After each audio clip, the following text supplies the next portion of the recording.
Good evening and good afternoon and good morning, wherever you are joining us today. Welcome to Now Chat Show. I'm your girl Kazmak. Alongside his beautiful host, we have Tremaine with us, the light guard, and we have Miss T in the building. My T Locks. How are you ladies doing today? Gosh, guys, I do apologize. My words are going to be a bit slurry, because it's that time of month. And I just cannot wait for next week's show because next week we're going to be talking about menopause. I'm not saying I'm on my menopause just yet because I'm still having those times a month. But we are going to be talking about menopause next week. But today's show, we are going to be joined by an amazing individual who's doing awesome work within the community. And if you don't know about him, you're going to know about him by the end of this evening or this morning or whatever time you are catching a replay. But before I continue, how are you queens doing? How are you, ladies? I am great. Wonderful. What you guys been up to? I went to see Woman King. Oh, did you guys go and see it on Sunday? Woman King. We did. Well, Kaz, why is your face like that? What happened?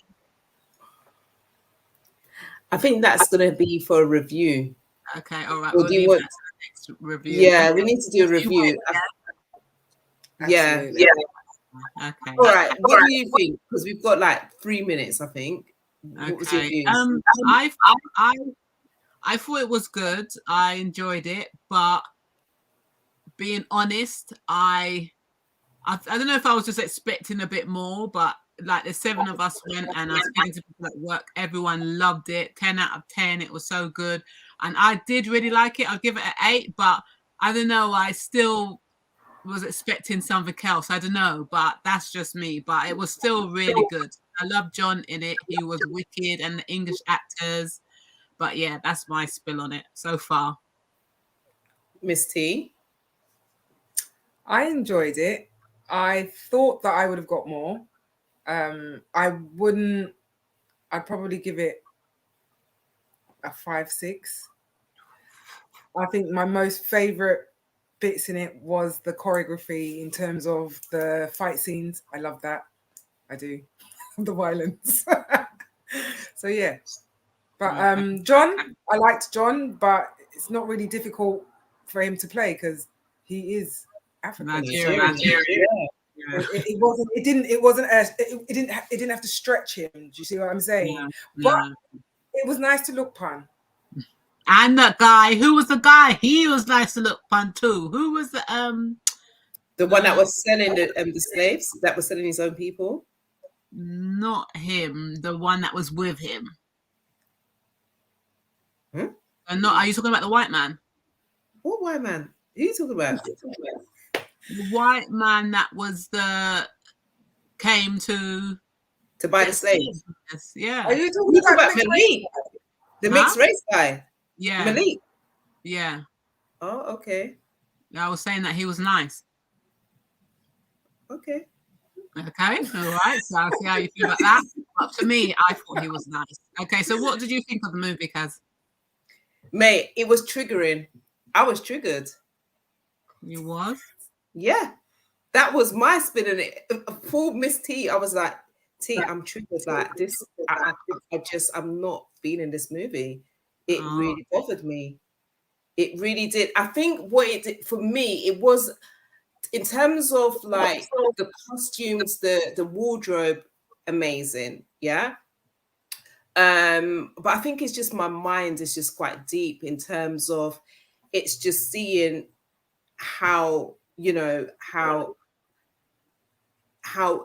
Africans actually took part in the actual business in terms of the slave trade and what we was basically purchased for guns, for goods.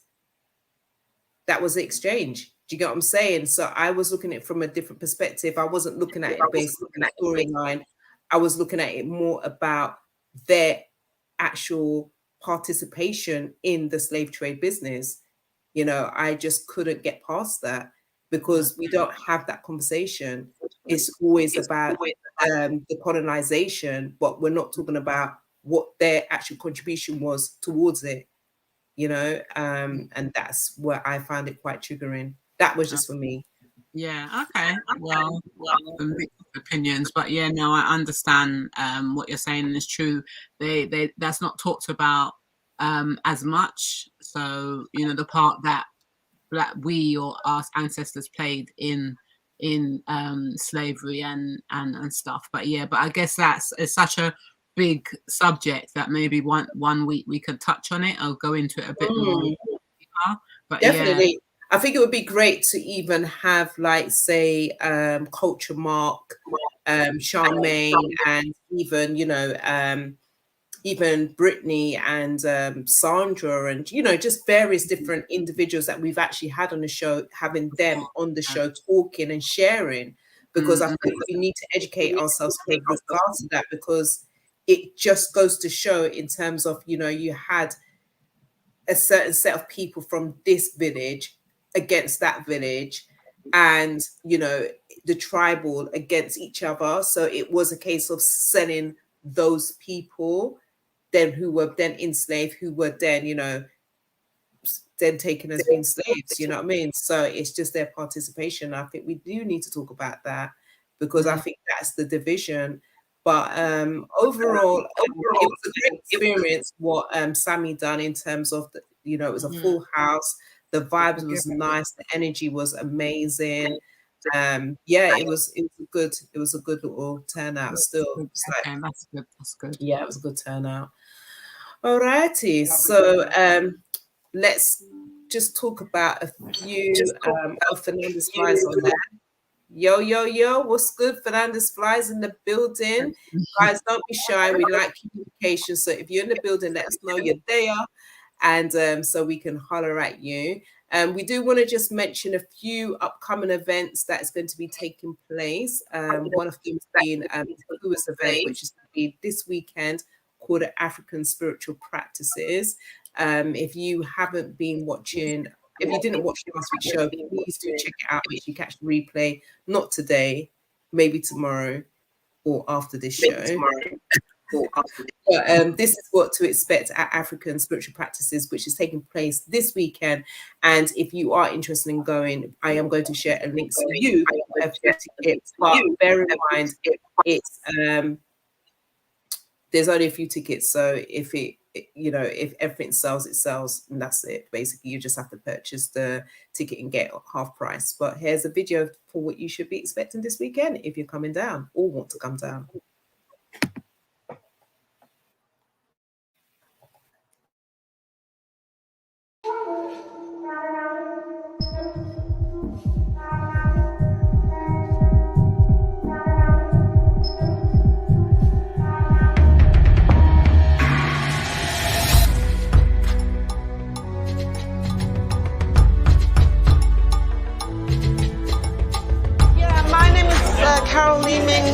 Otherwise known as Ashe, and I'm here at the African Spirituality event here in London, and also I'm here with some sisters from Leicester who've come all the way from the East Midlands for this event. It's so special. I work as a spiritual worker, and I've never been to a black-led spirituality event. This is my first one in about 25 years, and the energy is incredible. We've had incredible speakers and workshops, and all of us, we're having a great time, and we just want to say thank you to Akua and her team here.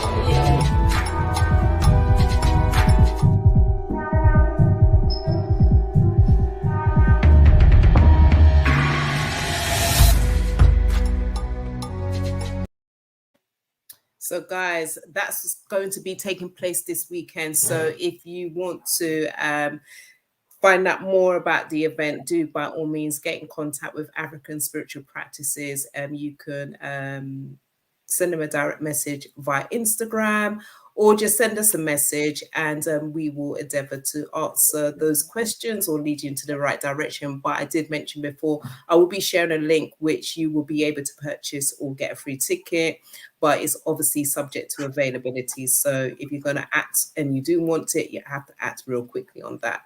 And I think we should just go straight into our conversation with our guests. What do you ladies think? Should we get chopping? Yes. Yeah. All righty. Yes. Oh, Big up Lady J. She said, Oh, big up lucky Tremaine. Jane.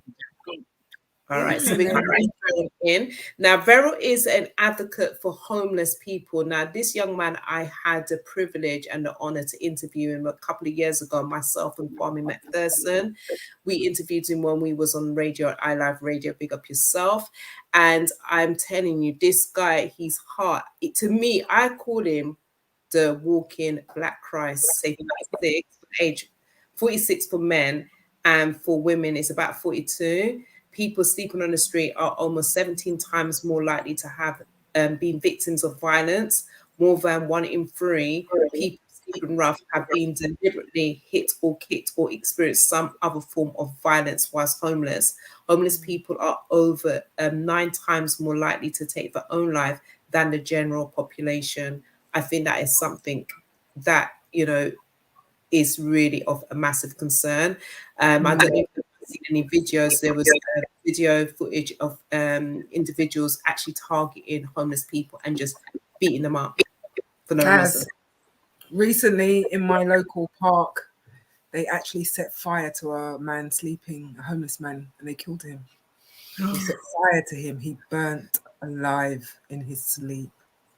All right. Well, we're going to talk to him now. I'm going to bring him onto the show.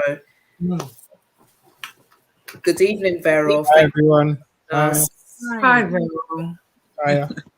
Yeah, I mean, first and foremost, just big up to yourself for what you are doing out there in the community. The fact, that you are actually dedicating your time, not just yourself, it's your family. Because I remember when I first interviewed you a couple of years ago, it was just yourself, your wife, your children, and your mom and family members, etc. And now it's just grown from to the next level.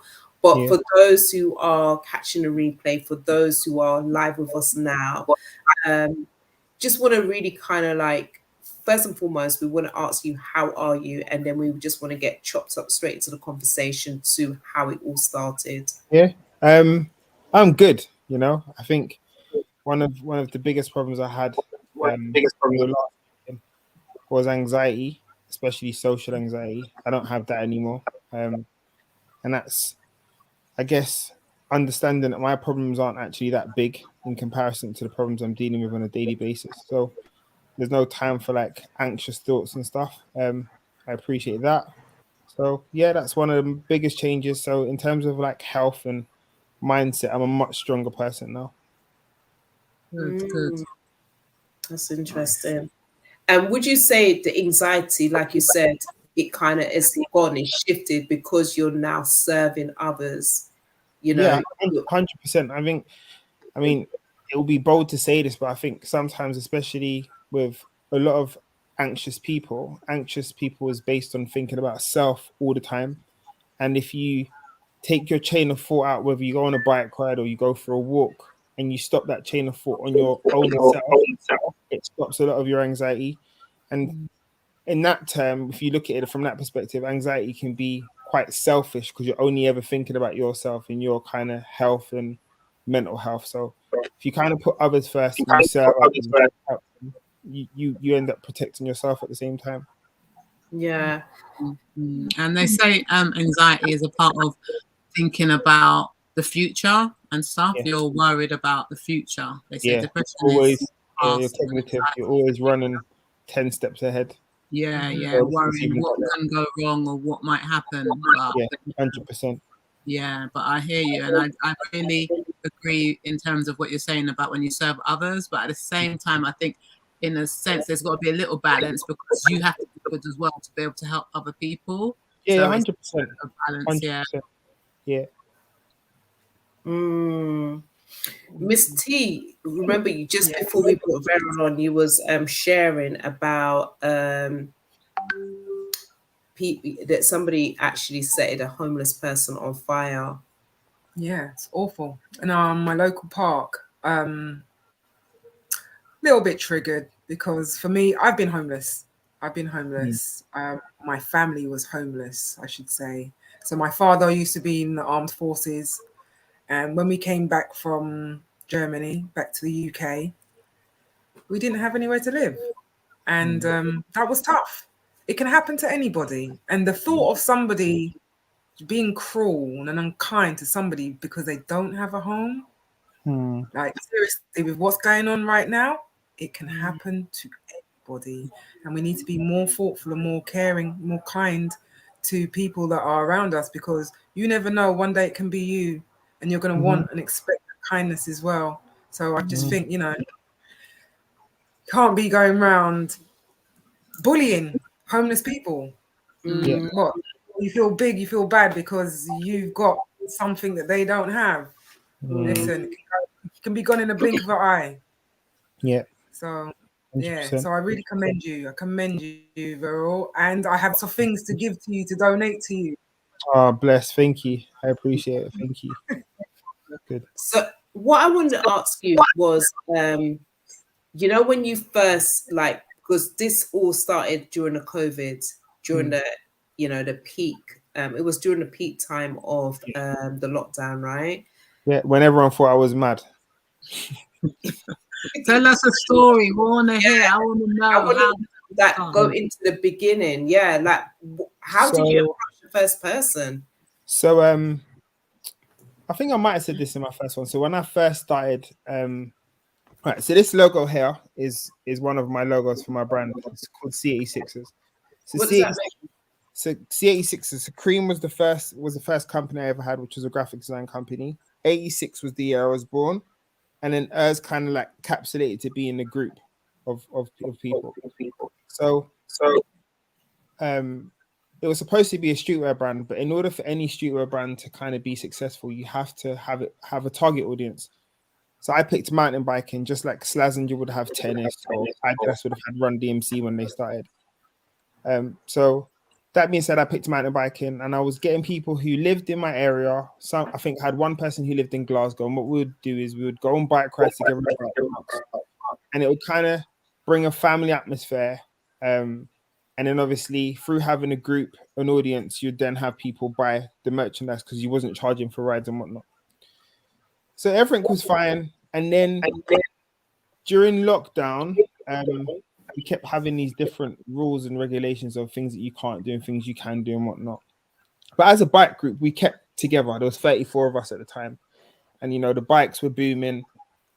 Halfords and stuff were being fully booked with servicing and punch repairs and stuff. Is everyone still here? Yeah. I'm just testing out this layout thing. Nice. Sorry. So,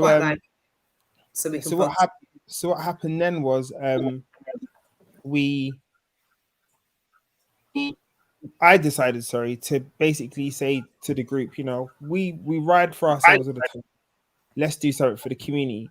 And, you know, I don't know half of the bike group at the time because I had just met them and they just started riding with us. But they were like, yeah, let's do it. So Christmas Eve, we went riding, and we basically put these packages of food together, 150, and we rode through the boroughs of London handing out stuff. And then there's a feedback coming from you, Verral. From me? Yeah. Let me turn it down. Maybe that might be the problem. Can you hear me now? Is that better? Yeah. So everything was fine that night. And what happened was I came across a tent in the embankment, and I approached the tent and said, you know, is anyone in there? And the person unzipped it and she poked her head out. It was a woman. Now, I grew up in a single mom household, and I'm taught that you must look after women, full stop. It's like paramount. That's the one thing you have to do, regardless if you're in a relationship, not in a relationship. You see someone on the street, you just have to look after them. That's what I've been taught. So my empathy level was like skyrocketed when I'd met her, because she was the first female I saw on the street. So I said, are you hungry? She said to me, yes. I went back to the bike and got some food. I walked towards her and I gave her the bag of food, but her hands were shaking as she took them. And I was like, wow, she's cold. And my mum, she knew I was doing a bike ride with my group. So she went to the pound shop just before we were leaving, you know, Caribbean. Like, you must buy them gloves. You must have gloves for them and scarves and whatnot. So I had extra stuff that I wasn't going to take. So I gave her one of the pair of gloves that my mum bought. Now these gloves are like 2 for £1, 50p each. She took the gloves and her hands were shaking, and she held them next to her, like her shoulder, and she laid on them, like how a kid would hug a teddy bear at nighttime. She just started crying. She's like, she's cold, and obviously my kind of like empathy level was a bit. I was already there emotionally, so I kind of turned my back so she didn't see me crying. Well, not crying, but being, I don't care, crying. And I walked towards the pavement, and I remember calling my bike group. Now, bearing in mind, this is lockdown. There's no aeroplanes. There's no police on the street. There's no taxis. All the shops are shut. It's just them on the road. Mm-hmm. I called my bike group back and I was like, what are we doing? And they're like, what are you talking about? I said, what are we doing? They're like, we're helping people. I said, but we're only helping people tonight. It doesn't make any sense. And they were like, okay. I said, as an example, my pedal bike was worth just over £2,000. My brakes on my bike were £320. We're talking about a pedal bike, like a bike you exercise with or ride to the park. Another one of my friends will have a bike over £6,000. And I said, look at what we've got. She's crying for 50p gloves behind me. It's not like we're not broke. My bike group it wasn't a bike group that never had much. We all had something. We were all stable. And not in a rude way. I was kind of zoned out when we were riding back. Everyone was saying, we gave away all the food, well done, Verral. Like, and I was just ignoring everyone. I was riding through the streets of London to get back to where I live. And I remember coming to the front door, and on our front door, we've got like a frosted glass on the actual double glazing door. And you can see like a shadow outline of your Christmas tree when I came. And Caribbean household, you can smell the meat season from the night before. There's tons of food in my house. All the family always come to our house because every family's got that one couple that everyone flocks to. We just happen to be that family for ours. And we had loads of stuff. They came in, tons of Christmas presents all over the place. And I just didn't feel eased. I didn't feel eased that I had done enough.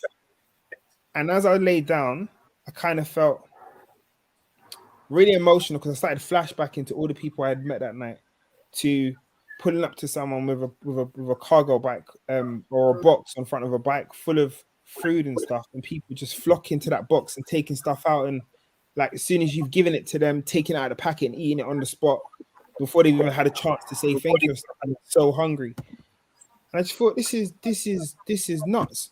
I'd blocked it out because I'd got used to it growing up and seeing people that are homeless. It just became a norm to me.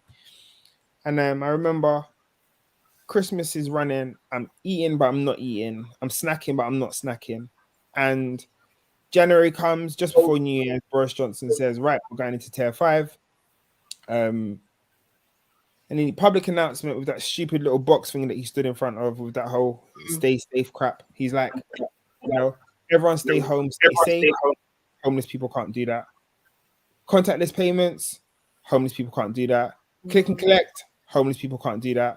And then the last one, he said all public spaces will be closed, which means all public toilets are closed for them, and they're just not going to have a clue. So that whole guideline that he gave the nation to go by to stay safe applied nothing to do with homeless people. And that really hit me. And thank God for my wife to kind of like ease me kicking off in the house. I was going mad. And she held me. She's like, "You're gonna work something out. You always do. You're going to work it out." And I remember sitting there and she's telling me, calm down and whatnot. And I went into my shed in the garden, and I literally went on Facebook Live and I ranted. I was like, "This is ridiculous. Absolute nonsense." And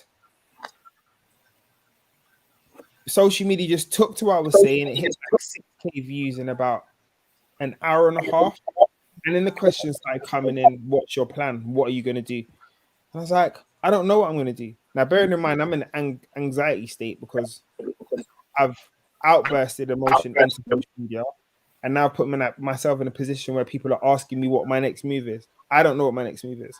Anyway, why I say people thought I was mad, because where everyone was telling us to stay home and stay safe, I was jumping in my car and driving around Walthamstow, Leighton, Broxbourne, Brixton, just driving around looking for homeless people just armed with like a bag with like sleeping bags, socks, toothpaste, all that type of stuff, and just literally going out as soon as I see someone pulling over and giving it to them. That then got so big in terms of people telling me where people are. I then started making these little bags with 12 items in them, so like waterproof ponchos, 4 blankets to keep them warm, toothpaste, and those essentials. I was giving them out through social media. Anyone who contacted me, I'd send a box to them to Walthamstow. Someone contacts me again, I'll send them a box to Milton Keynes. It didn't matter. I was just sending them out.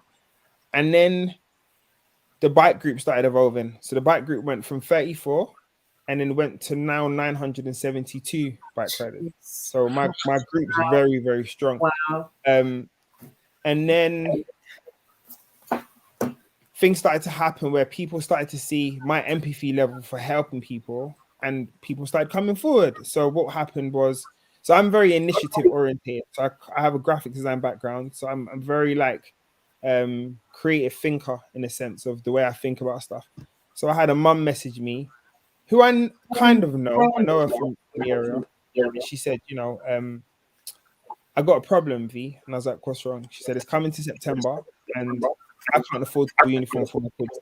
Now my kids don't go. My kids don't have, there's a lot of feedback coming through from my side. Yeah. I'm thinking, I wonder if it's one of us that's causing it. Do you think? Do you try maybe try mute your mic? Everybody. Let me see if I can mute everyone and then see. Just 1 minute. Let's see. Mute. T's already muted. Okay, is it okay now? Yeah. Yeah. So she told me that a blazer from her son's school cost £233 per year because they changed the crest of the logo. So I then contacted a dry cleaning service that have 10 over across North London to basically wash. I taught him how to do tax rebates and tax refunds and understand his business properly.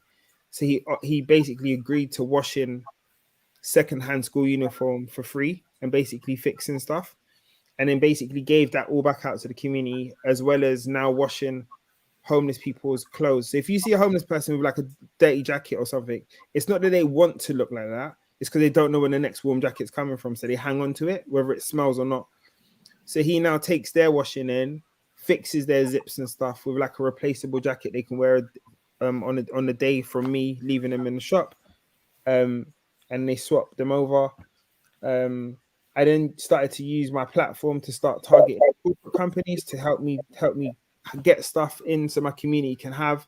So I had just over 800 Easter eggs from Morrison's, had like a car boot full. And then the volume of corporate companies coming and helping without me being a charity status was absolutely amazing. So I couldn't deal with the amount of donations I was getting with the car I had at the time. So I did a crowdfunder in 4 months and raised 13 grand to buy a van. So that van now is the one that you saw in the Russell Howard video. And that's used to help women in domestic violence or men in domestic violence to help them flee without leaving their house with nothing. It doubles up as a pantry to help homeless people in different boroughs that I target. Yeah, and it's just been a crazy thing. So through social media, last Christmas, I raised just over 650 Christmas presents to give out brand new to people in the area. Special needs home. My wife's a health visitor, so I brought some to her for some Afghan families that were fleeing their country at the time. So I do anything on the poverty line, to be honest. Absolutely anything. If someone comes through social media and said that there's a massive problem, I'll work out how to fix it. And I don't get funding. I don't believe in red tape.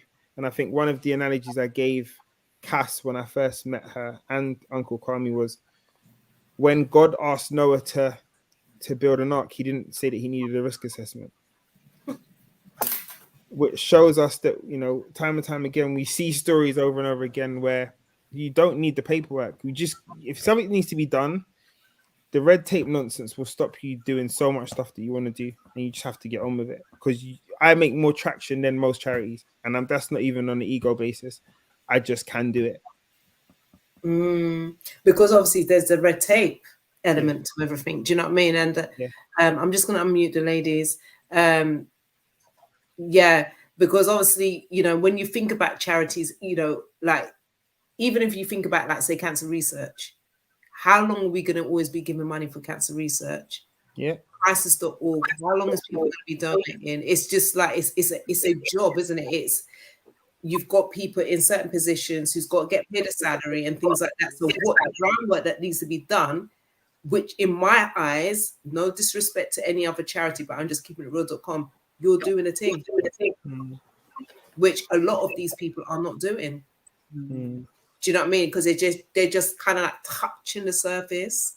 Because, like you said, there is the red tape. So it then means that they have to now conform based upon those who are actually donating and controlling them to what they can and cannot do.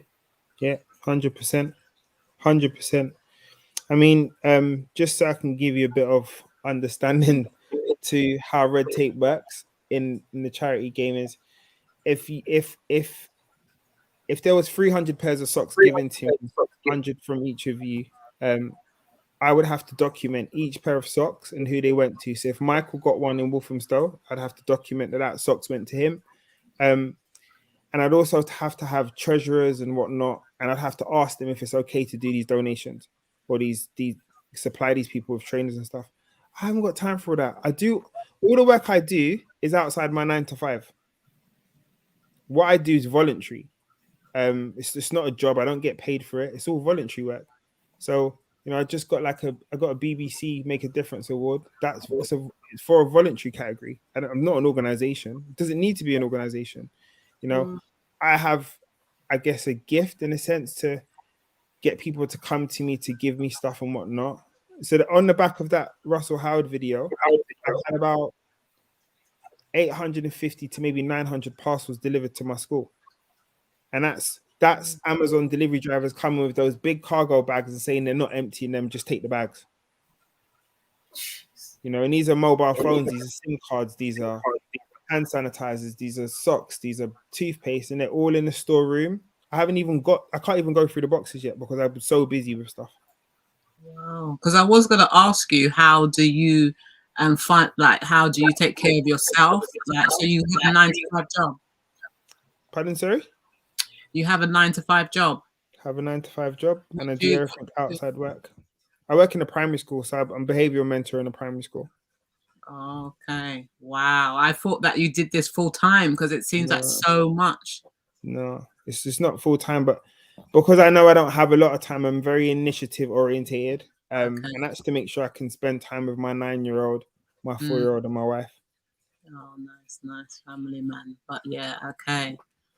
So that's really good that you've got all of that donations, I don't know if you would call it, from Amazon and stuff off the back of that the program that you was on. So it's really important for us to share your story and for people to know about what you're doing, and you know, and I think it will really inspire others. But you're definitely a godsend, boy. Blessings upon blessings for what you do, because I know it's, you know, it's in your heart and stuff. So sometimes do you feel like you wish you could do more, like you can't, because you know there's lots of homeless people? So how do you feel about not being able to reach everyone, or do you get to reach like 90% of the people that you target? So I mean, that's a good question, but I think, like, my mum taught me a long time ago, you automatically cross paths with people that you are meant to pass with. So sometimes you can have a situation where someone's not engaging with you when you meet them on the street because you've just met them at the wrong time. So when you do come across them again, it'll be fine. But I think it's paramount with this whole thing for me was to reintroduce homelessness and poverty to being something that needs to be fixed and not something that is just put aside to get on with. So I give you a scenario, and a lot of people do this, but they don't realize. Imagine all 4 of us now. So I'm looking at the screen, which is me included. We've all gone round to, I don't know, my grandma's house for dinner. Now I'm on benefits. None of you know that. We're sitting around the table and we might see a Channel 4 documentary on someone who's on benefits or something. And someone makes a comment and says, "Oh my gosh, why don't these people go to work? Why didn't they do this? Why didn't they do that?" Now, based on the conversation, I now feel secluded because I'm on benefits and I still can't make my threshold in my house. And I feel like I'm wasting time. I feel like I'm isolated. I feel like I can't go out with you lot to the bar. And I try to keep up with you. But little did you know, before we went round to my grandma's house, I got a red letter to say I was going to be evicted. Now, out of us three, let's say one of you has the means to help me out of my situation. You've now isolated me just because of the way you were speaking. And especially from a cultural perspective, we're too proud. That and mental health, we don't talk about, full stop. And it's isolating people to the point where they end up being homeless because they can never talk to their family about it because they're taught to be proud and not to open up about themselves. So for me, it's I'm trying to reintroduce these problems. So, you know, poverty, we've never protested for homelessness. You know, we've never brought up the fact that in 1824 they brought out a Vagrancy Act, which makes it illegal to be homeless. So a homeless person can get a 4-month prison sentence for sleeping on the public street or £1,000 fine.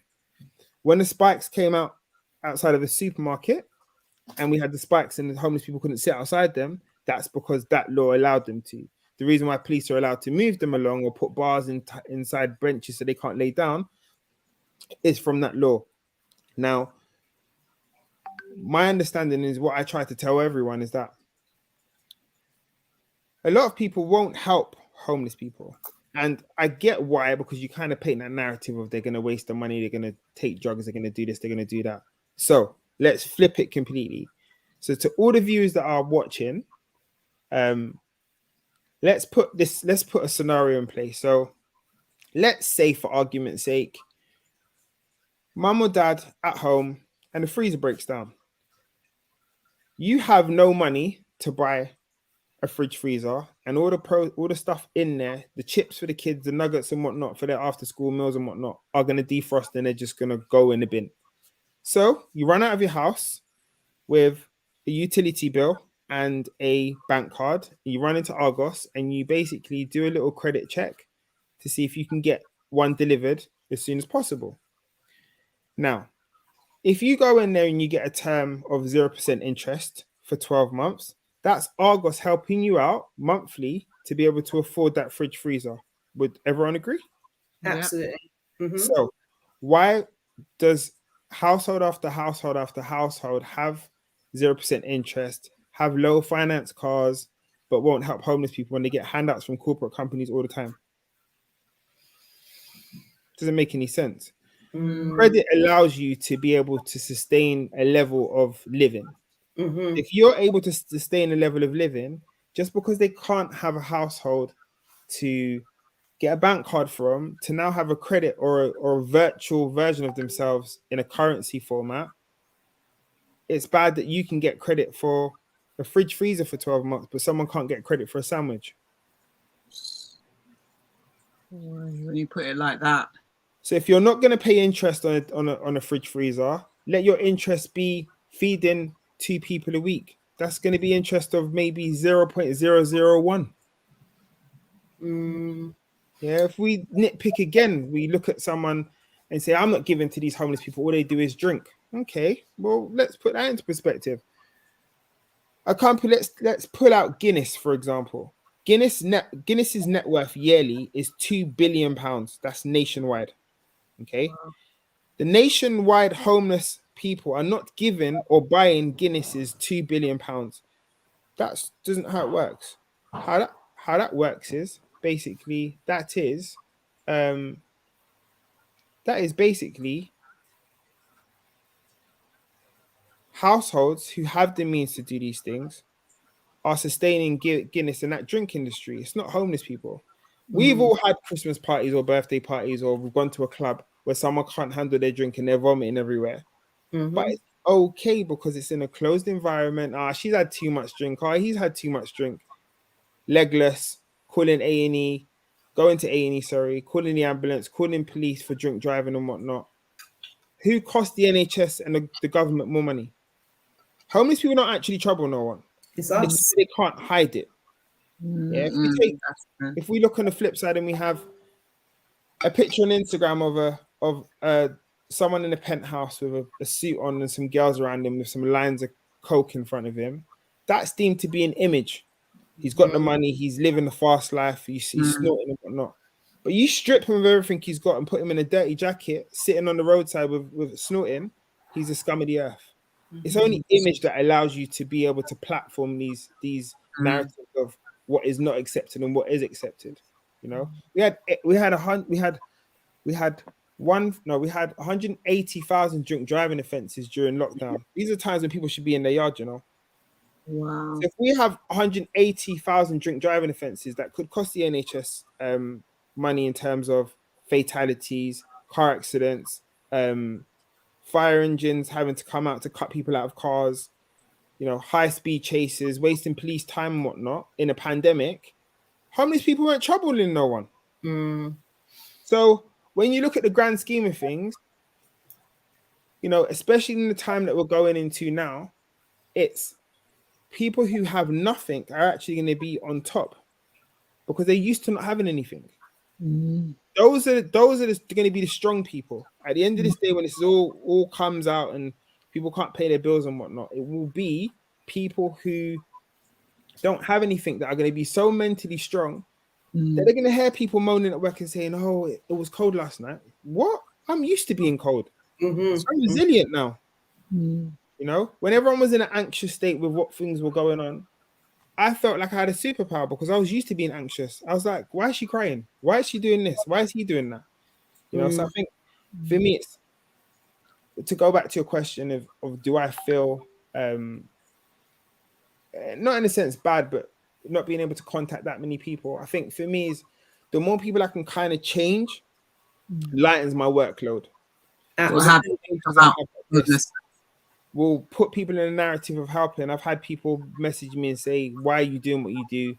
And you know, I had one person, which is absolutely hilarious. He said to me, "Why do I record my actions?" So I don't record people's faces because they need to have their dignity. And you don't want to have something archived of, let's say, Sally sitting on the floor getting McDonald's fed by me or whatever. It's just nonsense. So I don't do it. So I said to him, "How old are you?" He said he's 62. So I said, not to be rude, let's put you at the age of 12 years old. For 5 decades, you've sat and watched Oxfam put starving children on the TV with flies on them, malnutritioned. Come on. Never called Ofcom. Come on. Hello. It's all right, the poverty pimp, innit?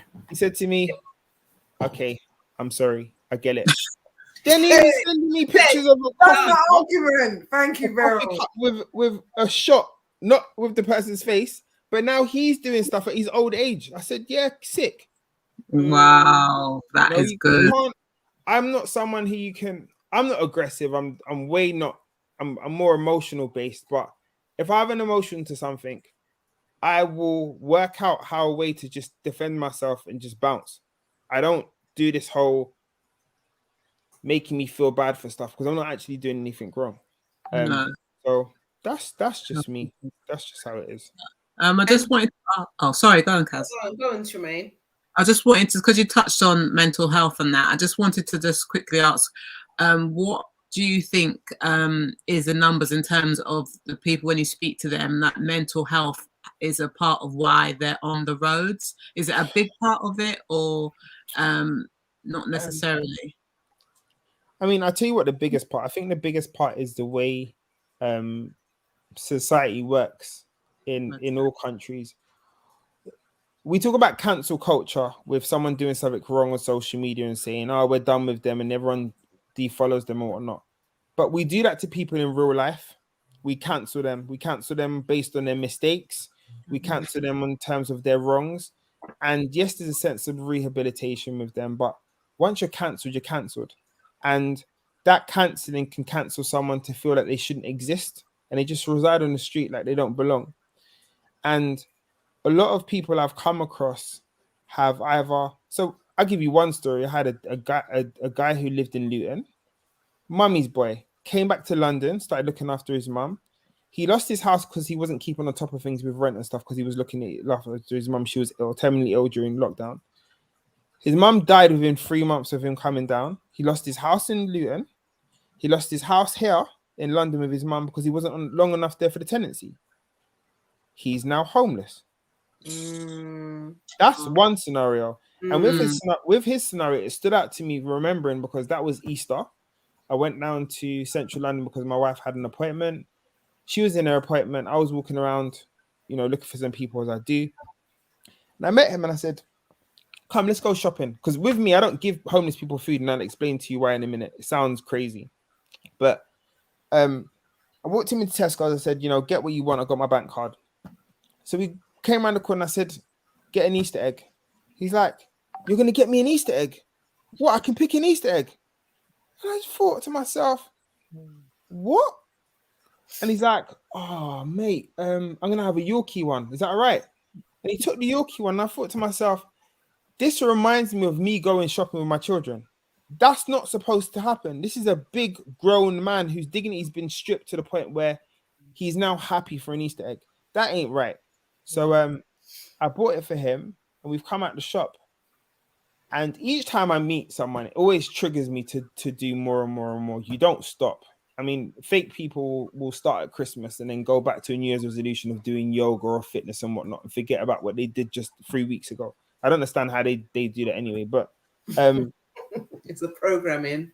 It's a mad programming. Do you know what a homeless person said to me once? I will never forget what he said. Yeah, it's not even funny, but it's the way he said it.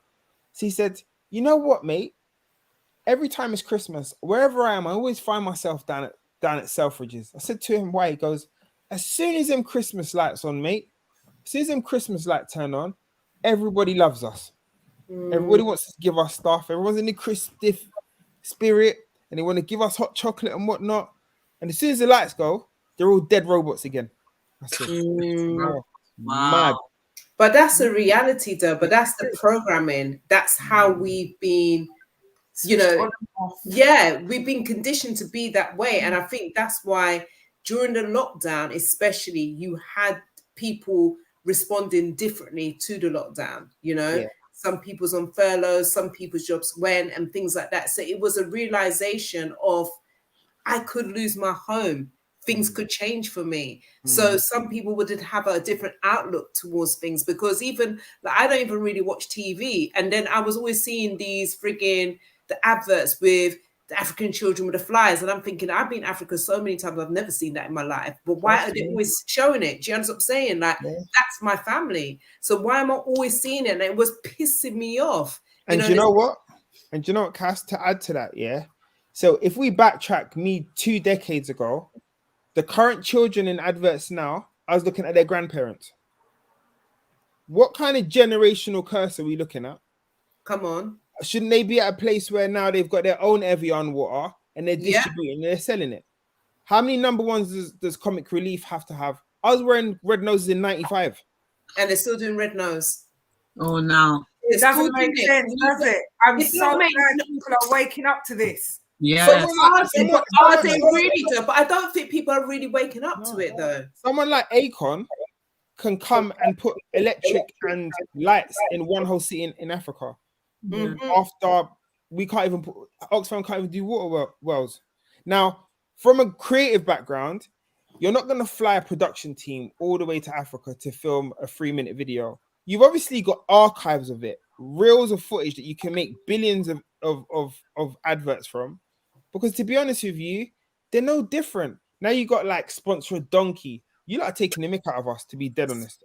Listen, mate, I had someone ringing my buzzer talking about to sponsor, what did they say to sponsor animal? I said, listen, I deal with real human beings. I don't deal with animals. Like, let's keep it. And that's not me. Sorry, I know you guys got your cats and everything. And that's not animals. Really sorry.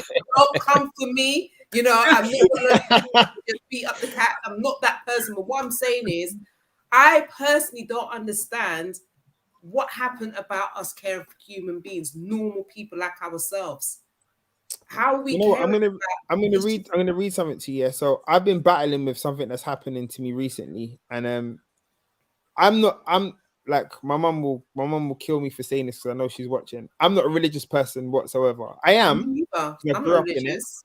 but So someone sent this to me, and I will never ever forget this. And they sent it to me when I was battling with the situation. So just a brief thing of what I'm battling with at the moment. So I'm battling with what's happening in my personal life in comparison to the work I'm doing to help people in poverty. So for instance, so prior to Russell Howard, I was on Ant and Deck for my homeless work as well. So we were on a Saturday night takeaway. They sent us on a £8,700 holiday to Punta Cana.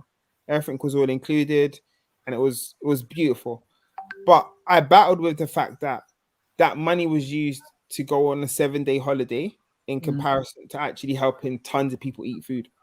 Then I was blessed with a bike, which I'm looking at now. That bike is worth a lot of money, 13k. Wow. And that's a pedal bike. And I got it I just got it. I was blessed with it. The van outside, again, a lot of money. And that's another thing as well. But my battle was all these things are happening to me personally in the household and the wife and the kids. But those fruits of my labor, I'd rather take those fruits and feed people in respect. So my friend, I don't know how he knew I was feeling this, but he sent me this he sent me, you can't see it, but he sent me this scripture. It says Proverbs 12. It says, give freely and become more wealthy. Be stingy and lose everything.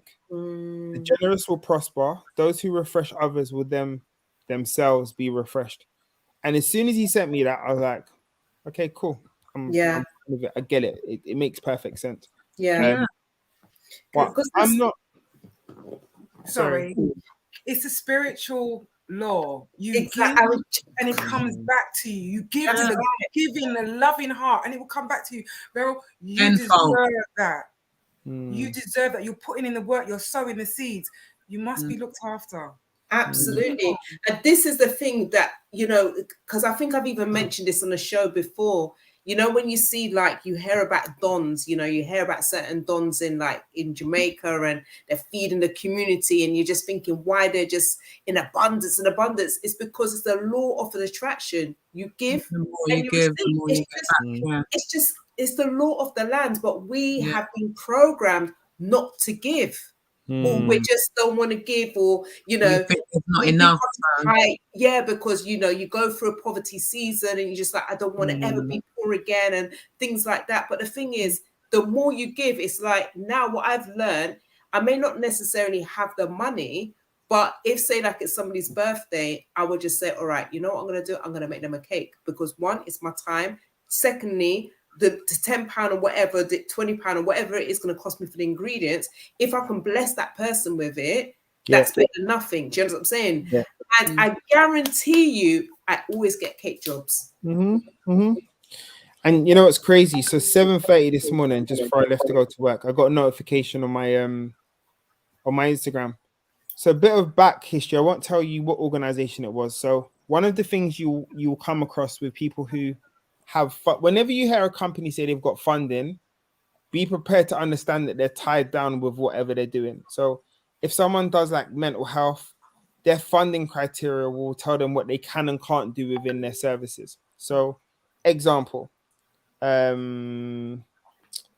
had an organization say to me that they wanted to help me with some stuff, but comes with a service level agreement, and the service level agreement will stipulate what you can and can't do. That's where your red tape starts to happen.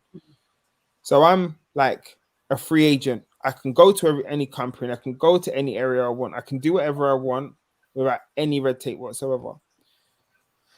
So I decided not to take the funding from that particular organization, and I basically just left it in God's hands. And this company, which is N&N, it's a property company, had been following me through social media, and he looked at my Just Giving page, and he said, "Oh, you've got like 6 to 7 grand left to buy your van." And I said to him, "Yeah." He goes, "Well, I'm in Ghana at the moment. Take your Just Giving page down." I'm like, "Why?" He's like, "When I come back, I'm gonna finish it." And he came back. He told me to come and meet him for lunch, and he sat when we finished lunch, and we talked about what I was doing and where my heart was with it. He said, "Check your phone." I looked at my Just Giving page. He put £7,000 on it. So Chatting. the reason why I brought him up was he stopped me from having to go that red tape route because he didn't want me to be caught up in the nonsense. So this morning now bearing in mind I've been feeling funny about things that have been happening to me because I can't help people who are in poverty. So on top of getting that scripture from my friend who knows nothing about the situation, he's not even religious himself. He just came across it and said, "Ra V, this reminds me of you. This is what's going on with you at the moment." The notification comes through at 7:30 this morning. Now, bearing in mind, this is the owner of the company. You know, the company's got about 14 million pound worth of properties. Yeah, they're on it. He's a young black man. He's very fruitful with what he does. He messaged me and he's like, "V, how are you? You right? Sorry, I've been despondent. I'm just touching base with you. On Friday, I'm going to give you £5,000, and I want you to give 50 families £100 into their bank account." I said, "What? That's not supposed to happen because he can't even do a tax write-off with that. I'm not a charity or an organization." And that is again law of attraction, I guess, in terms of my thought process in how I was feeling, and God saying, "No problem. You will still feed people around you. You still will give them from the fruits of your labor. It won't be for you this time. I'll stop it. I'll change it around." And it's nuts. A lot of times I've thought about stuff and they've happened. And it's a very weird. I'm in a very weird space at the moment because I'm having colleagues at work who are now very hard and nothing would ever happen to them, pulling me aside and confining me in situations. And it's I'm in a very weird space because the conversations I'm having with people are people that I thought were okay financially, and Had it all together. everyone's open to me now, and it's like, okay, cool, this is I mean, I almost really watched this segment again, and I've said this to Cass before. Sometimes when I talk and the analogies I come up with, I don't feel like I'm saying them. Especially when I rewatch them, I'm like, where was I going with that? But then it made sense when I watch it back. So I don't know. I'm in a very weird place at the moment because I understand what I'm doing, but because it's moving so fast and everything's changing day by day by day by day by day, and I take each day as it comes and nothing's planned in a book or anything, I'm still playing catch up with what's going on. To me as well. Sorry, T. I think that's a beautiful thing, that nothing is planned, because it just kind of reminds me of the scripture, and it just talks about not to worry about anything. Do you know what I mean? Like, we're always, because of the way we've been programmed by the system, we are constantly always worrying about things, just getting up in the morning. Sometimes we're worrying about things, and in your case, obviously, you're worried about those that is in need and things like that, but you're already doing the work. God has already presented you with other people that has a heart the same as yourself. That's why I always call you like the Black Walking Christ. Do you know what I mean? Because your heart is for the people, for the vulnerable, for those who cannot help themselves. God will always provide, always standard. And what you're doing, you're a clear illustration of what it means if you just serve and do for others and not think about yourself. Because look at what you just said about Anton Deck Day, blessed you with a holiday. You didn't even want to receive that because you're thinking about who that could be helping, but yet you've been giving your time voluntarily. You're not getting paid for this. Time you could never get back. Money, you can always get money. But people's holding on to something that could just go just like that. You gave so much, so much examples, even about the young man that lost his home from wanting to look after his mum. There's so many other people that's got that similar kind of stories. And beyond that, even T sharing about her family being homeless. This is the thing. We're so judgmental as human beings. We are so judgmental. It's crazy. And that's what it is. And that's the work that we need to start doing in ourselves. And I love the fact that you came on and you spoke about when you started going out there to help the vulnerable, you was coming from a place where you was anxious because you didn't know what the future held for you. Basically, just like the majority of us. But God chose you. You are being chosen for such a time like this. And I really feel like when you're saying that you're in a crazy space at the moment, I think that is a part of that is that you're tapping into your power within yourself and you don't realize it. Do you know what I mean? So it can be overwhelming, and God is showing you that, listen, I trust in yourself and trust in me, because even when you don't believe, or he's showing you, say, listen, I am there, I've got you. But it's a power you have. Your words are power, and everything you're doing is very powerful, but it's coming from within you. And you're going to be, there's so much great things in the future for you, and you're going to see some things that your mind couldn't imagine what you're able to do, and lives that you're going to be able to touch. From what you're doing. So yeah, I think it's that you're tapping into a power. And listen, we as humans are great people, especially if we tap into who we really are, and come from a space of love, and because that's what you're doing, showing love and giving people and serving. That's you're doing great exactly things. what I just wanted to say to you, Verral. Like, I'm all about love. I will walk out on a road and I speak to everybody because I'm just interested. Like I was saying to Kaz last night, that I speak to a couple of homeless people that are outside on my road, and I know their names, and we have banter. And when I see them outside the local shop, I'm just like, "What do you want today?" Yesterday it was, I just want a Sprite. I was like, "Are you on a cheeky Sprite?" And we had a little bit of banter, and I bought him the Sprite, and the man even was flirting with me, but I don't mind because we had a connection, we had a little laugh. What I feel from you, and you wondering why people are confiding in you, is because you are walking in love. Unadulterated. There's no agenda. You are just like, okay, this needs to be done, and you're getting it done with love. You're not looking for anything else. And love is a doing. It's not just a verb, you have you're doing. And so people are seeing how you've affected people, and I say that affected, infected. You are infusing people around you with love. Do you know how important that is? Because nowadays, and I walk a lot, and I'll go to places where they're supposed to be charitable, churches, all the rest of it, and I walk in and I'll be like, there's no love here. Just judgment. The building, the people, everything's cold because there's no love. And you are showing people that you don't know the basics. Jesus, whoever that person was, Buddha, there's many different beings that come here to show us how to do things. And hearing you talk and hearing how you've just done, you're one of those people. There's many people out there that have this job.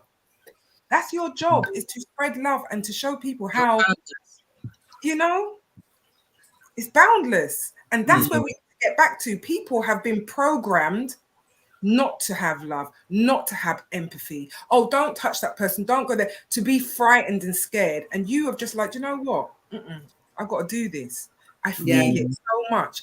And you are showing everybody your actions. This is, so what you said about that older gentleman, just with a quiet word, you changed his heart. That's an old man, that's not an easy something to do. with a gentle word, you changed his heart. That's epic. And so people are watching you because unfortunately we're living in a time where it's voyeurism. People like to watch what everybody else is doing. I'm glad that they're watching you, Verral, because this is what they need to watch to model, right? This is what this man's doing. This is what I need to do. I need to go outside my house, in my community, and I need to make steps. They're seeing you. You've given them a blueprint. And it's that creative thinking of, I don't know what I'm going to do, but it's going to come. You're just putting it out there. You've attracted that. It's amazing. I'm so gassed. Well, blessed. Thank you. Yeah, thank you. I think one thing I've always understood through the work I'm doing is that, we are all the same, but poverty will continue to strip us apart. And I think going forward, if you kind of look at this screen with the 4 tiles, and you put another 4 people and another 4 people, it starts to make like a blanket of different faces. And it's those type of faces that need to be joined together to kind of to comfort those people that are on the poverty line. And the more we can kind of attract like a culture or an understanding of how to help them, it's kind of like paramount, especially in the time that we're going into. Yeah. So my mum obviously has been talking to me much more now because she watches me with what I'm doing and stuff. So she's like, you know, it's harvest year. So it's I don't know what that is. I've listened to what she said, but what I'm starting to see is a lot of proceeds are coming to me, and I just haven't had space. So I've been literally leaving boxes and stuff in all types of places across North London. And there's a lot of stuff, and it's, I think, to add to what you're all saying is, again, I'm in that place where I don't know what's going on. I'm seeing notifications come on my phone with deliveries coming the next morning, and this is just, I had one notification from someone in Australia who's bought stuff. I've had notifications from someone in Greece who's bought stuff. I had one parcel coming from Cyprus. They paid €40 to send the parcel. Wow. And it's not, sometimes I go to bed and I wake up in the morning, that was a dream. And I go on my phone and see hundreds of messages. I'm like, it's not a dream. Lots of work. One thing I wanted to ask as well is that I remember a couple of years ago, and I don't know if you guys remember, that there was a big story in the newspaper about a man that was making 130k a year by pretending to be homeless. Yeah. And he wasn't. And I just wanted to ask you your views on that. And do you come across that? And is it still, as you know, happening? Or So I'm glad that you've asked me that question. So I used to battle with this in the beginning, and because I'm analogy orientated, I looked at things like this. If you have 100 people and 70 of those people are on benefits, maybe 30 or 40% of them don't need to be on benefits. They could actually go and be working, but they're taking from the government. Yeah, so they're taking money they don't need, they're taking resources they don't need, and they're either evading, having people living in the house when they shouldn't and whatnot. That just shows us that from a standpoint of a con artist happens behind closed doors and a con artist happens on the street. So if their hustle is to bump the government for money or being on benefits or paying for their rent and stuff while they're still working with cash in hand, they're no better than people who are conning on the street. They just are caught out in a different way, but not publicly, not going to be publicly shamed doing it.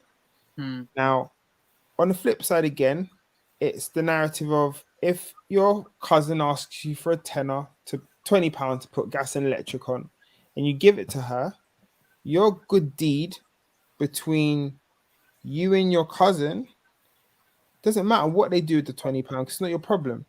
Your dean is already dealt with because the man upstairs has watched you and your heart for hearing someone's cry out. Yeah. So if someone comes to me on the street and says to me, I need some money, you give it to them because I'm not supposed to be judging. Exactly. We're not supposed to judge. That's the fear and end of the whole thing. So that guy who made 130 grand, hats off to him because he's exercised empathy out of someone. Definitely. Their empathy level has given to him. That means there's 100, if it's £1 per empathy kudo, he's given out 130,000 kudo points to people who would never necessarily give to someone on the street. So they're going forward, hats off to him. You know, if he did it, there's con artists that have made 130 grand behind closed doors. There's fraudsters that have made 135 grand, but they're not going to end up in national news because they like to use that pinnacle of, you know, poverty will never go because it's used as a marketing tool for people to be re-elected, a marketing tool to get empathy or pull on heartstrings to get someone in a position. So going forward, if he's made 130 grand, I mean, how does someone calculate he's made 130 grand? You can't. That's nonsense. That's almost like saying you found someone on the street Where's he keeping 130 grand if he doesn't have a house? Mm. And if he does have a house and he's got cash in his house, we don't know if to make 130 grand, you have to really be hustling on the street, you know. That is a lot of money. So it's kind of like, yeah, again, that puts a whole dimension. I mean, with me, if I was a journalist, I never would have aired that story, because you're now isolating the population from ever helping homeless people. That's Yeah. not. But isn't that the plan though? Because that sounds like that's the reason, because not all media is correct. Remember, the media is there for a reason. So when you're hearing stories like what you're reading, like Verral said, it's going to make somebody feel that I'm not going to help nobody because I don't know what you're doing. You're better off than me, blah, blah, blah, blah. So your heart really homeless towards them. And then obviously it keeps that narrative going of having those in poverty. The poor will be poor and the rich will be richer. And this is what's basically happening now, because now we're seeing that the economy is now crashing. And we don't have that upset for the politicians. It's okay for them to do it. The politicians, when they're stealing and being dishonest and taking from the little people, it's okay. Yeah. But when, you know, like the analogy that Verral gave earlier, the politicians, they're striping us all day long. But it's okay. And the journalists, they're not spinning that story, are they? No. When they're walking away with their bonuses and all the rest of it. Remember the last recession, it was the bankers, right? Didn't we pay for them to help them out? Nobody went to jail. Nobody went to jail. So we need to put things into context. So I think one thing I'll also say as well is that, you know, for someone who's watching this, and I'd like you as host to kind of take this away and spread the word in this. So especially when it comes to taking handouts, going to a food bank and whatnot, what we've got to remember is someone like Richard Branson would publicly put his hand out and ask the government to bail his airline out because it was going to be bankrupt. Now, if a billionaire can do that, there's nothing wrong with you going to a food bank for a can of beans. Don't let that narrative kind of play us, because that's where we get tricked again with media. Media kind of portray this whole begging's wrong, and you know, you survive. Your hustle's your hustle. If I have to do stuff to sustain my household, now the reason why I say my household, if we look at Africa, let's say, if you had a tribe, you go out and you get for your tribe and you come home, you reap your harvest, you put them in a cupboard or whatever, in a shack or whatever, and you have it. Each house that you look at is your tribe. It's your space. You govern that space and whatnot. So you have to protect it by any means, whether it's food in the tummies or whatever. Your hustle is your hustle. You then have to work out where you lie spiritually and work out what you should be doing from what you shouldn't be doing. And if you feel like your conscience is clear with the means that you're making, hats off to you, because that's how you're getting by it. And I don't, like, I had at one point I had a uncle message me and say, go and speak to your little cousin. You know, he shouldn't be doing what he's doing to get money. And I said, I'm not telling him nothing. He's like, why? I said, until I am putting money in his pocket to sustain his household, I can't tell him nothing. Because if I tell him something, he ain't got no money, then he's homeless. Then what? Are you taking him in? Are you gonna unless there's a plan to tell people how to live and sustain them to live a better way, left them. And that's me talking at the age of 17. You know, so I think it's like, I don't know. I mean, so can you quickly touch on what you said about giving? Because I was going to ask, what can people do to help homeless people in the area? But you were saying about that you don't give homeless people food, or you don't often buy them food. Yeah. So buy them. Yeah. So I've got 2 kids. When my wife and me send them to school for like a kids party, we work out what their dietary requirements are in terms of lactose intolerant, if they can have halal, gluten, and whatnot. Now, buying food for a homeless person is basically dealing with your own ego and supplying them what you feel they need. There's a massive difference. If you're gonna spend £3 in the shop on a Tesco meal deal, just say to them, I've got £3 to spend. What would you like? They might say a box of grapes and a Lucozade. That is much more beneficial to them than you getting them something they don't want or they can't eat, or they're allergic to it. Yeah. No. Imagine this. I had a gentleman I spoke to, and I said to him, what would you like? He said, oh, mate, I've been sitting outside this kebab shop. Every night I smell doner kebab. Can I have one, please? Oh, yes. I said, no problem. He's like, can I have garlic sauce as well? And I was like, yeah, no problem, bro. And I get it for him. But he's allergic to margarine. So every time someone buys him a sandwich, you can't eat it. Wow. Look at that. And that's the type of nonsense that's going on. You think you're doing good, or you see some reduced sandwiches or something in Sainsbury's, you're like, yep, that mince pie will be good for this guy. You give it to him. My man's halal. You can't eat that. But then it's again back to the programming. Do you understand what I'm saying? That we feel that, okay, if I get you a ham sandwich, you should be grateful anyway because you're homeless. That's where the term beggars can't be choosers comes from. Yeah. Yeah. And it's a power dynamic as well. There's a power dynamic. Yeah. No? Yeah. Okay. So and I think with these, kind of conversation, it will make people feel very uncomfortable. Because you have to look within, because most of us can relate to that.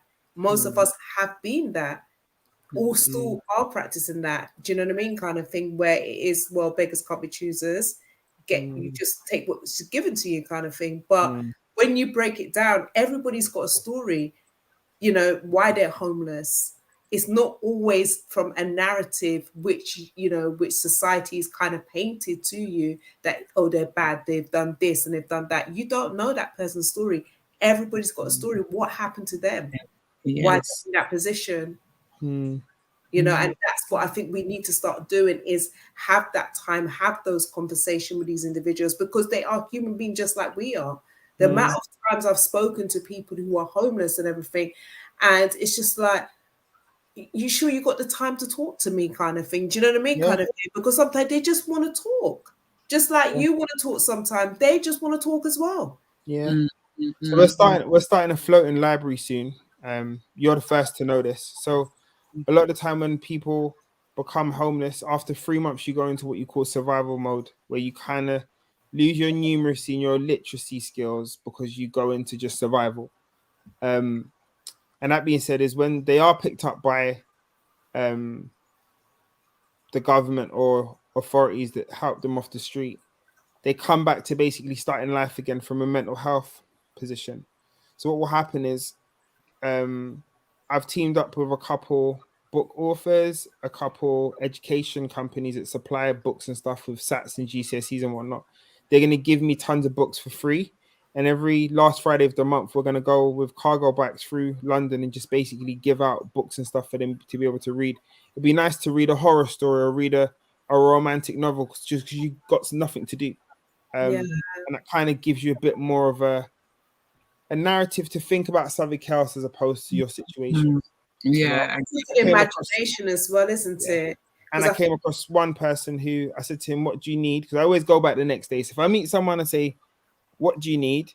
Even if it's from Argos, they'll be like, oh, I wouldn't mind the radio. I'll go back and buy a radio with a couple batteries. And one person said, could you buy me candles? And I said, why do you need candles? He's like, at nighttime, when no one's out, I light a candle and I look at it because it makes me feel like something. It makes me feel warm. I said, whoa. And these are things you're not taught. You're not taught these type of things, man. So yeah, it's crazy. Yeah. So what can people do? What do you recommend people do? What can people do to help? What can they do for homeless people in their area? You know, I mean, the most important thing I want people who are viewing this to go and have these conversations, especially with close families, and check up on them, see how they're doing, because you know, people who are on the poverty line now are next in line to go if they don't have that support. And especially from a cultural perspective, go through a phone book. If you pick up signs that someone doesn't want to come to birthday parties, or you pick up signs that someone doesn't come out with you all the time to parties, It doesn't mean that they don't want to or they're being antisocial. They just maybe can't afford it. Just to be more open-minded to people that are at work, look for signs. If they're not eating lunch, just have these conversations. Be that person that brings, I guess, love into the spaces that you go in. And I think that's paramount for me. Money donations mean nothing, not nothing that sounds childish, but things like donations stuff. I've got tons of resources. But going forward, just donate your time and your love into your spaces and basically resonate in your spaces. You're a beacon for people to go to so they don't fall behind. Because then it makes, I guess, people who do my type of work, you're helping prevent next generation coming through because you're protecting it. Okay, Yeah. very well. Oh boy, yeah, that's- yeah, serious man. I love it. Oh God, I could do you all night. It's But amazing. yeah, great advice. Great advice. And I just hope those who are catching the replay and those who are watching, please, do share this live. Please, I cannot stress it, because the more people that watches this, the more hearts that we can actually change from listening to someone like Verral, who is actually doing the work. I mean, because somebody actually made a comment during the show and said that, if most of us was like Verral, had a heart like you, what would the world look like? When you think about it, if we had a world where we all be given and everything else, what would this world look like? It would be like heaven on earth, right? Yeah. And it's just about having a heart to give, having a heart to love, I mean, your mom must be so proud of you. So proud. If you was my son, boy, I'm saying, boy, I'm somebody you. When Stormzy saying, when they say Stormzy is my son, I'd be saying Verral is my son. That's yeah.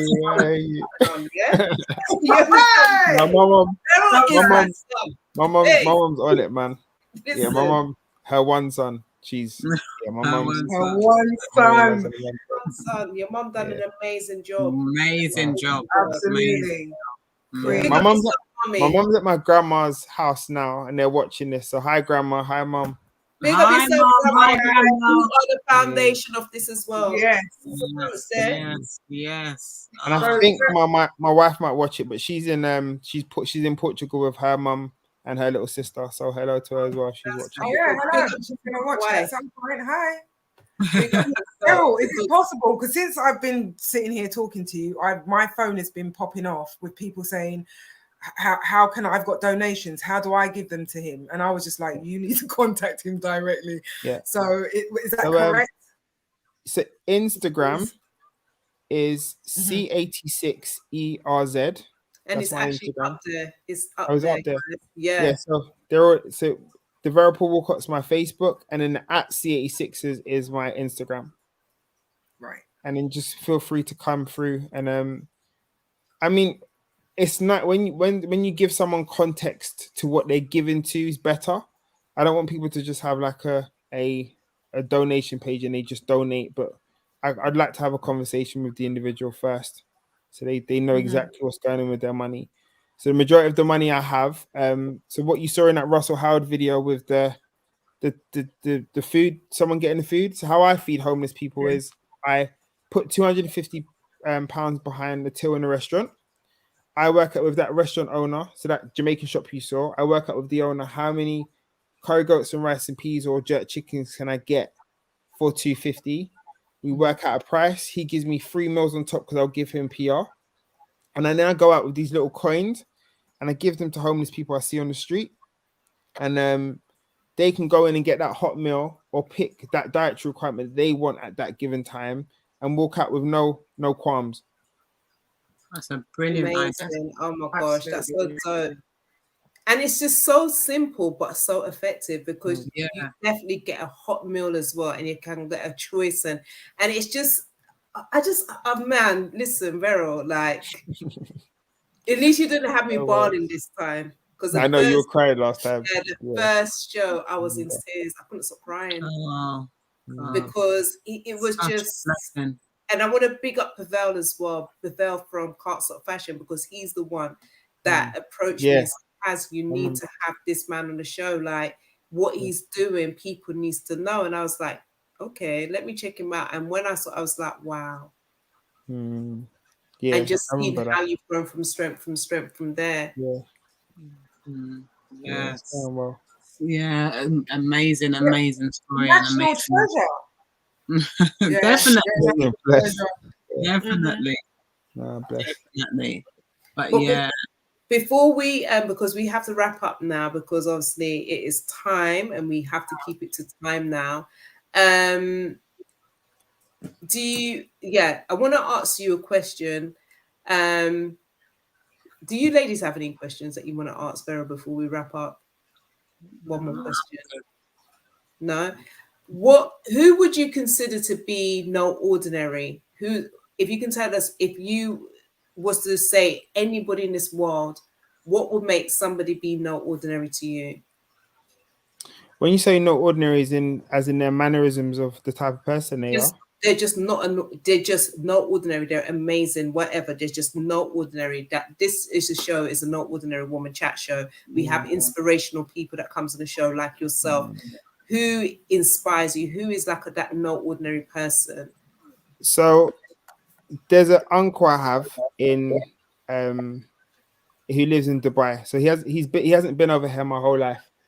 But I had a conversation with him, and through the conversation, we both came out with the same outcome. I guess the answer to that is if you pick one ordinary person, you also inhabit their bad traits. So that being said, is if you have 100 people that you take that 1% of good that they carry, whether it be empathy, whether it be love, whether it be compassion, that allows you to be 100% of different beings to becoming and learning those different traits that they've got. So it'll be quite difficult for me to kind of pick one. But I guess if one ordinary, non-ordinary person, one ordinary, extraordinary person for me would mostly be my mum. In fairness, she's very strong, and she's. I think growing up, we've been in scenarios where we haven't had a house and whatnot, and she's always kind of like put that front to say everything was going to be okay, and I've kind of gone with that growing up, and everything I do kind of backtracks to my upbringing, whether it be passing my driving test or going to university and not understanding why. And then the day you get married and go through your mortgage, you realize that you had to have a career, you had to have a driving license to help you move with the stuff. Or you tell your kids off and then you backtrack to your mum telling you off in the same manner. Or your kids being cheeky to you and your mum says to you, who does that sound like? It's like, I think it will be my mum. Well, I think it would definitely be my mum, because everything I do up until the age I am now backtracks to things my mum's put in place. Actually, how old you are? Hello, mum.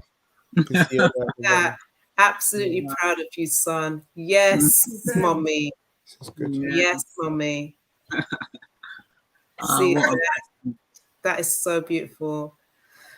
Oh my gosh! Wow. What a show. Yeah, today was a good one.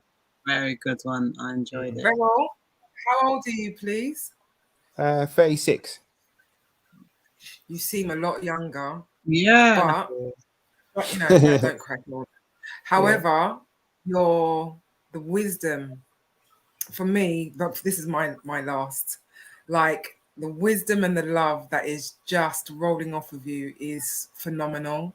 And I'm going to be asking my son to have a look at what you're saying and look at your page, because that's what I really honestly feel like there love. There needs to be more, kindness in this world.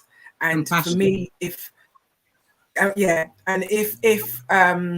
love, kindness, and compassion was a person, for me, you'd get the prize. Okay. So thank you for what you're doing. Thank you for being inspirational. Thank you for the whole stereotype of a young black man out of this world. Like so I honor you and I thank you. Thank you for what you're doing for those people out there, Verral, man. Thank you, Mom. Thank you, Mom. Thank you so much for having this amazing son and doing, you know, everything that he's doing is a reflection of you, you know, and we just thank Yah for your life and your family life and your children's life and your wife's life, and everything can just continue to be a blessing in this world, because we need more people like you. Seriously, we really do, especially in the times that we are in, for sure. Yeah. So before we wrap up, well, we have wrapped up now, guys, but I'm going to play that video one more time, just in case you have just joined us. I just love this video. I'm just going to share it one more time. So from us to you, have a beautiful, beautiful, blissful week. And guys, if you want to go to the African spiritual practices, I will share the link. Actually, let me pop that in there now. So if you want to get a ticket, you have to act quick, because I can't guarantee there's going to be many tickets left. So I've just shared a link in there. I think there's maybe a ticket left. So whoever wants to grab that ticket, do now. And that's for African spiritual practices this weekend. Yes, Verral. Sorry, and one thing to add, there's also I've just set up an initiative with Barclays Bank to do financial literacy. Yes. So if anyone wants to learn about financial literacy, that's what keeps low income households down, because they don't understand the financial terms that banks put out. So for instance, I've got one mum who took out a car 2 years ago with an APR of 84%. She will never pay that car off. So that's the reason why I contacted Barclays and set up these financial literacy things, so people from the community can come and understand the banking language, so they don't get stuck. So yeah, if you can message me, I'll send you the link for that. It's you know, the link that you sent to me, I'm going to share it, the one for the creative, being a creative tickets. I can share that as well, right? Yeah, perfect. And guys, are you going to touch on next week's show as well? Yes, I am. So I've just shared the link for you guys. Anybody that's catching the replay, you can go through the comments. I would also put in a description. So the high price of being a creative tickets, and it's a free event as well. So do check that out. That's next week Tuesday. Is that correct, Verral? That one. 25th, I think. No, the week after. Oh, the week after, yeah. Don't scare me. Yeah. Gosh, yeah, you're right. You know, it's because I've got another event that I'm going to next week. That's what I'm thinking about that. Okay, so I'm going to share with you guys for next week's show. Just bear with me one moment. Okay, and here we go. Hey, what's up, folks? You got Dr. Amsu, Mr. Breaks here, the Great Black Detox. It's October, and we're talking menopause, Dr. Amsu. Listen, there's a fundamental issue in the way women are entering perimenopause. They're not being prepared socially or culturally. They don't know what to eat. Their diets are all jacked up. They don't know what exercises to do. They don't know about what toxins, what endocrine disrupting chemicals are doing for their bodies. And it's causing devastation. Absolutely. So listen, join us on October the 19th on the No Ordinary Woman Chat Show. That's October the 19th. It's going to be 4 p.m. Eastern, 9 p.m. BST. Go along, subscribe to the No Ordinary Woman Chat Show. You'll catch us. And we won't only be talking about what causes menopause and how women should be coping with it, but we'll be talking about our remedies, things women can do to actually alleviate and deal with menopause. Join us, 4 p.m. Eastern, 9 p.m. BST. Listen, we will catch you there. Okay, guys, so make sure you join us next week. We have got the doctors in the house who is from the UK, but obviously they reside in Atlanta. So, and we do also have our Miss T, who's going to be sharing her menopause story as well. And we do have another couple of ladies. And of course, everybody who's on the live now and catching the replay, make sure you tell a friend to tell a friend and tell a friend of me, because we don't deal with enemies. They're just not your current people right now, but we do need you to share that information, because all of us females are going to go through menopause. It's a part of what we're going to go through. So we are going to learn more about it, because I'm kind of dreading it, but I know it's a part of the life that I as I've got to go through as being a female. So make sure you do join us next week, and make sure if you're not following the Now Chat show, please do so. It's not going to cost you a penny. I can guarantee you this, that you will be inspired at all time, because we have amazing guests, as you just experienced, just witnessed. Verral, one of many no ordinary people that is just doing extraordinary things within our community. So we do need you to subscribe. We do need you to share, because this content is just so inspirational. And I'm not just saying it to blow up my own trumpet, because I'm not, because I'm just doing the work amongst myself alongside my co-hosts as well. But we do need you to share so that people are aware of what we are actually doing at the No Ordinary Chat show. So until next week, Wednesday, we say peace out, and is that it, ladies? Yeah, that's it. Till next week. Thank you again, Verral, and God No bless. worries. Take care. All right. Yeah. Bye Bye. for See now. you later. Bye.